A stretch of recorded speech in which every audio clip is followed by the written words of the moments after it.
with the Soccer Senseis, Rodrigo Salazar, Alicia Rodriguez, joined by Alicia Rodriguez from Soccer Musings. She's the editor-in-chief of the Goal Parade, which is the website that deals specifically with Chivas USA. And if you haven't noticed, we're in costume. Today we are men in blazers. I'm Roger Bennett. This is Michael Davies. Mike Davies. And definitely want to give a shout out to Roger Bennett. He wrote one of the best articles ever about Messi. Incredible writer, and he's a very funny guy. And definitely respect what they're doing. And it's Halloween. And Alicia, you are the editor of the Goal Parade, as I said. Chivas USA, huge things going on with the MLS, with Chivas USA in general. What's happening over there? Well, it's been a very eventful week. Chivas USA played their last game on Sunday, their last ever game, and then they went out of business on Monday, and they're officially closed. In the meantime, a new MLS team was announced on Thursday, so there's a lot of stuff happening right now with LA and with Chivas USA, with LAFC, just a ton of stuff going on. Did you see any of this coming at all? Were you like, obviously you're in the mix with this stuff. Is there anything that you thought was happening, or anything, rumors or anything that you said, oh wow, okay, this was going to happen or not, or no?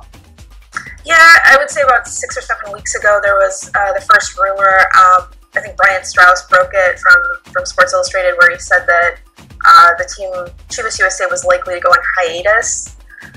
In the end, that turned out to be just folding. I mean, the hiatus was not really how they ended up terming it. I think the new owners of the new team just want to make a break with the old team and make sure that there's no sort of lingering elements of the old team with the new team. But yeah, it was kind of tough to deal with at first this report that the team was going to go away forever, because there were a couple of contractions in MLS and well over a decade ago, but that hasn't been on the horizon since. So obviously for fans of the team, it was really tough, and it was really hard to come to terms with, for sure. Yeah, what's the general consensus with the fan base? I mean, you've written some really great things about the fan base. Actually, there was not a huge fan base, but they were very passionate, as any fan is. What's the sense with them at this time? Yeah, I mean, obviously, I think there's sort of a period of mourning, over their team being gone forever, and there are mixed opinions as far as how they're sort of dealing with this, or sort of who gets the blame, I guess. Some people are turning their backs on MLS for good and saying, you know what, you guys did not really step in and help a situation that was going downhill fast, and I'm done with you. There are others who have wholeheartedly jumped in with LAFC already, and they're ready to support the new team. They're ready to turn over a new leaf and to see a team actually be competent in Los Angeles besides the Galaxy. And then there are those who are kind of on the fence, want to see what happens. They've been burned once, and they don't necessarily want to go through a bunch of turmoil again, and they're just going to wait and see what happens. So I think there's a variety of opinions as far as what to do moving forward. But as far as the team itself disappearing, overwhelmingly it's sadness, of course, for those fans who stuck it out to the end. You've been following the team for a while. You're the leader of this Goal Parade website, and so obviously you've been embedded in that. What happened with Chivas USA? I mean, it's a lot of things that were going on. You hear a lot of things in the press. A lot of things you've written yourself about Vergara trying to be very Mexican only, and then there was a couple of lawsuits because they're trying to be too Latino, and to the detriment of the other people in the soccer community. Like, what went wrong there? Yeah, I mean, obviously, I think a lot of things went wrong. I think there's not one single factor you can point to and say that was it. That sunk the whole thing. But I think overall, if there was a main feature that hurt the team over time and ended up bringing us to this point, it was certainly mismanagement. I just think that the team was not managed properly for a very long time. There was not investment in the team. especially in the last couple of years. They slashed costs. They were never big spenders, but they slashed costs to the extent that they were almost non-existent. They were on a shoestring budget. No marketing. Their marketing was never sort of among the leaders in MLS, but they went from having sort of competent marketing, so-so marketing to none. And then, the turmoil of the on-the-field project, bringing players in and out all the time, not really, having any stability as far as the team itself. All of those factors combined, just general mismanagement, I think, doomed the project. And I think for those who are attacking the name of the club, I think that was problematic on some level, no doubt. For those who are attacking the fact that there were 2 teams in Los Angeles, maybe we shouldn't have that again. I can understand where you're coming from on some level, but I just don't think that you can compare Chivas USA, which was so botched as far as how it was carried out, to other teams that hopefully will be at the very least competent, and beyond that, successful, and actually be able to carry out their plans successfully. That was amazing. Oh, by the way, my sticker fell off. Halloween. You're crushed. Oh my God! You see, take off your blazer. That's it. It's over. Spooky. The spirit took it. It wasn't me. My question to you was, what was the initial target fan base since Chivas USA inception? We see with Chivas Guadalajara, they still continue the trend of hiring only and playing only Mexican Mexican citizens, Mexicans in general, because we see that now they're also integrating some Mexican Americans into the team. Right. Mexicans who are born in the States but who come from Mexican heritage. So, and I compare that to also, let's say, a team who's very successful in Spain, Athletic Bilbao. They're also borrowing on Basque-only players. Not only Basque who are born and raised in Spain, but also we have like Antoine Griezmann, who was born in France, but is still from that Basque country. Do you think that an initial inception in a target of California only based players would have helped the team, because only Mexican Americans? Because I really found it odd. I don't like to bring the demographics into the game itself, but 2 years ago they brought in Pavel Pardo into a team which was coached by an American coach, which probably I don't know about his foreign language skills, but maybe he could not even communicate to the Mexican players in the team. How did they? Do you think that 2 factions rose as we have the Americans on one side and the Mexicans brought from Mexico to somehow bring a Chivas de Guadalajara feel into the team? What do you think went wrong? Because I watching them along the years, I couldn't really comprehend what's going on with the management. Yeah, and I think that was one of the factors of the mismanagement, certainly, was that they were constantly changing their ideas of what they wanted. And I think some of the plans that they started to hatch were never going to work, but I think other ones maybe had some promise. I think a team of California-based players, which they very briefly mentioned as being one of their targets, I think that could have worked. I think they couldn't have done that overnight, but I think that's something that they could have built towards with the homegrown players and having a successful academy, which they have a very strong academy. In fact, that's the only thing that still exists from the club today.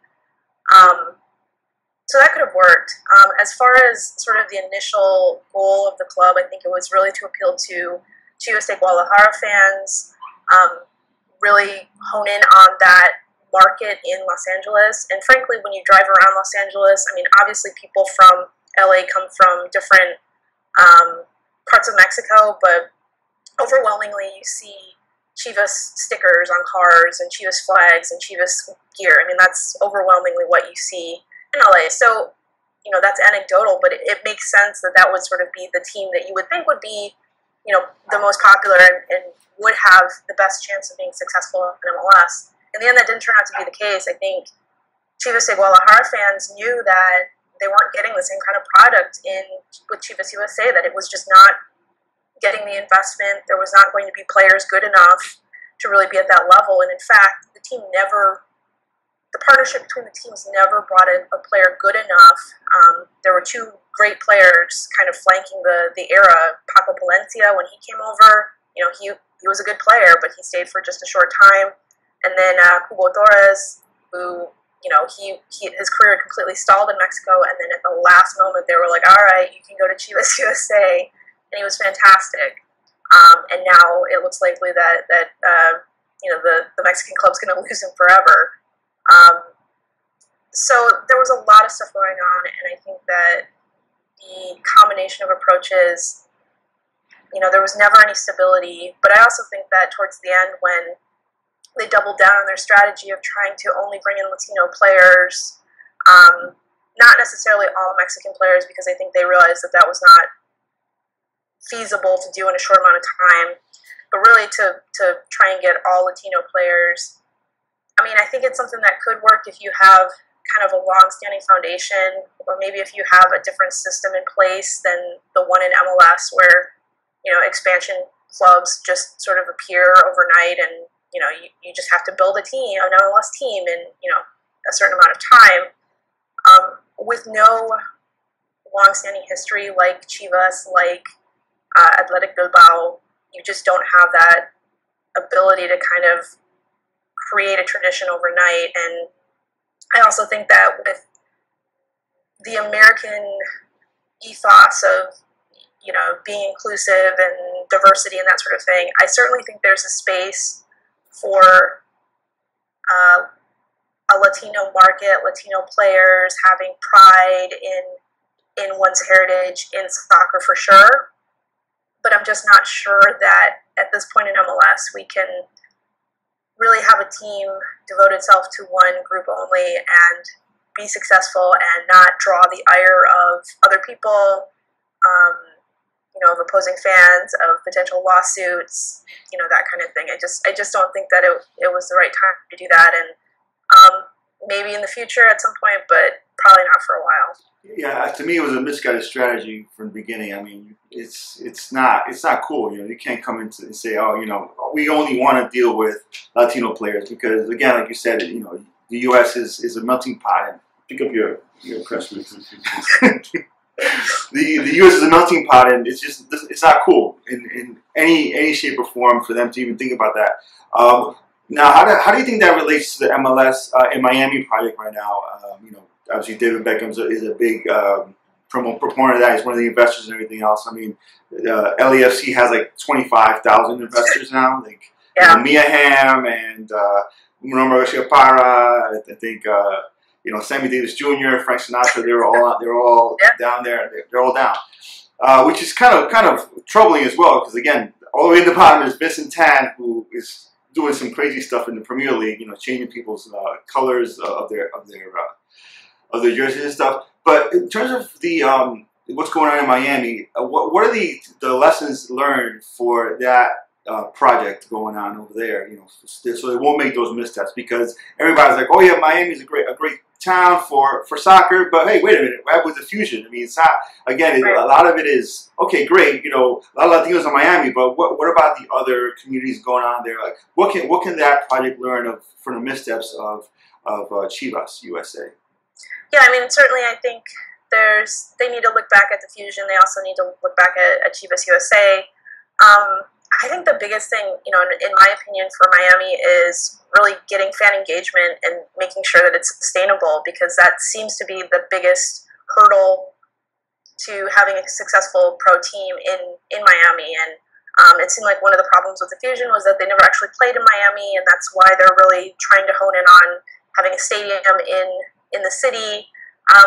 But like LA, there's a lot of problems with trying to get a stadium built in a particular area. I mean, it's an expensive city. There's not just, parcels of land just lying around waiting for pro soccer stadiums to be built. I mean, it's expensive. There's a lot of red tape. It takes a lot of time. And Beckham is having, trouble with that right now. And I think they're really trying to get a plan together, and it's not really coming together the way that they want. But assuming they can get a stadium built and they can move forward, I just think that fan engagement is really important. And like you said, there's the similarity between having a multi-ethnic city in Miami, much like LA, and while the Latino proportion of the population is significant, it's got to be a combination of appealing to Latinos and non-Latinos. The Caribbean heritage folks, people who come from other parts of the country, et cetera, et cetera. It has to be an appeal to everybody, and to try and make sure that there's a fan base that's engaged for the long haul. I see Miami in some ways as similar to like San Diego, a city that's beautiful, that there's a lot of stuff to do besides sports, to really get people not only into sports, but to make sure they come out to games and are, really active participants in their team. It takes a lot of work, and I'm not necessarily sure that any of the pro teams in those two cities have kind of figured out the magical solution at this point. Yeah, Juan Arango, a friend of ours on the show, he wrote something really, really compelling about that. The fact that Miami is not really a sports town. People talk about the Heat, and it's all these, millionaires coming into the third quarter. It's not just a millionaire; it's just people in general. You have Miami, it's beautiful, like beach town. You really want to be inside of a stadium, so it takes a real, team to bring somebody like that in there. You mentioned something about sorry. Rewind. Go ahead. You got a question? Sorry. That was a great point she made, that the Miami Fusion didn't necessarily play in Miami itself. We're experiencing the same issue here with the New York Red Bulls. They play across the river in New Jersey, and we're really excited about this new team, New York City FC. And as you mentioned, a lot of red tape is taking part in New York City as well. They wanted to build a stadium in the most soccer-friendly borough, which is Queens, New York, which is where Rodrigo and I live. But that didn't go through. So their primary plans just fell through. And they're initially planning to play in its baseball stadium for the first 2 years, which I think it's not the greatest of ideas, because I've attended soccer games in Yankee Stadium, and it wasn't very fun to watch. Is there a stadium definitely going to be built for them, for the LAFC team? Is that definitely going to happen? Well, yesterday during the talks, they said that their plan is to get a stadium built in 2 years, in time for 2017. They did say that there is a chance that they may not make it to that point, and so they'll have to play in a temporary site. There was a report that they may play at the LA Coliseum, which is a historic stadium, but it's large. It has no real facilities. Yeah, it's not really an MLS facility, really, but they refuse to confirm that report. And to get to that point, we'll worry about that very much in the same way that NYCFC has done with Yankee Stadium. At first they didn't say they were going to play at Yankee Stadium, and then over time they sort of walked their way over to that conclusion. So they seemed very excited yesterday about the prospects, and they did also say, we know it's not going to be easy, that sort of thing. But you do have to wonder if they're going to run into the same roadblocks as Miami, as NYCFC, and be able to get all of these moving parts together. On the bright side, they said that they had full funding. I think that's probably why they have 22 owners at this point, because they needed all that cash on there. If you hit the stadium, hit the stage with all these owners, like Wu-Tang Clan. Everybody's trying to get on his mic. What is it? What is that going to be like? So many people, so many cooks in the pot. Obviously, Magic Johnson is very important to the LA community, sports-wise, in the U.S., but specifically Los Angeles. But is it too many people involved? Maybe why so many people? Yeah, I think that's something to consider, and that's a lot of people. And something I wrote yesterday was there are people who are rich and successful. They don't tend to just give their money over and say, do what you want with it, no big deal. They're used to having power and control and making sure they know what's going to happen with that cash that they're investing. I will say that the ownership group, they have 3 principals, people who are in charge, at least as far as being the point people for what's going on. So I think overall, most of the rest of these owners are investing and maybe offering some expertise in their particular fields. But yeah, I mean, I think that's a concern of just having so many owners. I mean, it's unprecedented, certainly in MLS, and we'll see if they'll be able to kind of corral all of that energy and money and willpower and actually turn it into a successful team. I think there's enough space, for the fan bases in LA for two teams. Just like in New York, there's definitely enough space for two teams. Maybe three is too much because there's talks of the Cosmos becoming the third MLS team. So I think in terms of track record and legacy, they would totally run in things if that were the case. But whatever, that's the whole Manchester City thing that happened. But in terms of the name though. LAFC is, like NYCFC. Is there any way to get some better names? Is it maybe like something where the fans pick the name? I don't know. Maybe somebody, one of your Chivas fans says something. Hey, maybe we should pick a name. Maybe they've come up with a cool name or something. Because LAFC doesn't say anything to me. Yeah, I mean, I'm glad that they have at least a placeholder name instead of just having we're going to have an LA team and. I mean, for my purposes, selfishly, I'm glad I don't have to just write second LA club or, something super vague for the next however many months or years. But they did say right from the get-go on their website yesterday that they want fan input on the name, on the crest, on the colors. So I think there's a chance that they may stick with the name ultimately, but given the fact that they're reaching out about or say they're going to reach out about it, it seems pretty likely that they're going to have some sort of vote or competition or something to have some input on the name. Like NYCFC did with the crest. I mean, it was sort of the pick between the options. There may be something similar to that LAFC will do, but I think there's a chance they'll stick with that name. But you're right; it sounds kind of samey, and sort of like New York has an FC, so LA should have an FC. Yeah. And I think they're going to look into that, and it seems like they really want to get fan input as far as what the direction of all of those sort of building block elements is going to be. They should get fan input for that logo. What do you think about that new MLS logo? Do you like it or? I mean, I thought the old logo was really cartoony, so I'm glad that they changed it. It kind of more fits our kind of current design aesthetic, I suppose, but I'm not really like that. I'm not bothered by it, but it's not like I love it. I'm fine with it. It really isn't a big deal to me. But I know it inspired a lot of hate when it was first released. So there's clearly a lot of people who don't like it, but I'm glad the old one is going away. Cool. So Alicia, tell us about the Go Parade. I mean, your fan base rapidly followed Chivas USA. Now they're going to follow you on the LAFC. What's it going to be called in the meantime? You have like a working title or anything for it? Or? For the website? Yeah. I'm going to stick with it. We have a brand, so I think we're going to stick with this for the time being. I mean, I'm really fortunate that SB Nation, our network, that sort of runs us, or we have a platform to be on. They supported us after our team disappeared. Put their weight behind us right away, which was really gratifying. And we haven't had any talks about changing the name, so I think we're going to stick with it for now. Who knows in the future, but I kind of like the fact that we have, there's no Chivas in the name, so... Smart. It's a parade from Chivas to another team, so they go parade to LAFC or something, yeah.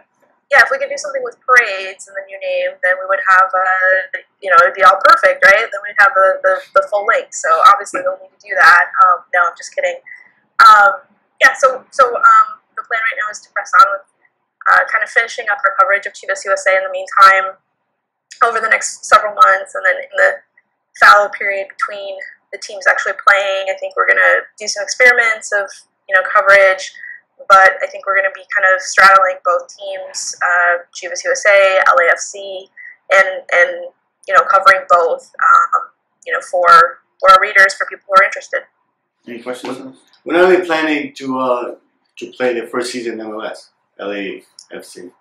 2017 was the date that they gave repeatedly. I think there's a slight chance that they might not make it, but it seems like they're pretty much set on coming in 2017. So I think it's more than a provisional date. I think it's a planned date at this point.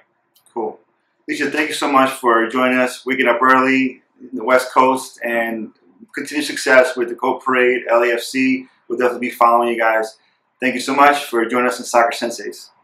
Yeah, thanks for having me on. I hope the tired mother look worked really great. It's a costume. It's a costume. Don't worry about it. Yeah, it's a costume. I worked really hard on making sure that I looked right for this costume. So cool. Hopefully it all came together. Who do you like for Manchester City? The Manchester Derby. Do you like Manchester City or Man United? Well, I'm a neutral in England, but as far as the game itself, I mean, it seems like City's the favorite in that one. All right. Thanks again, Alicia. Thanks, guys. All right.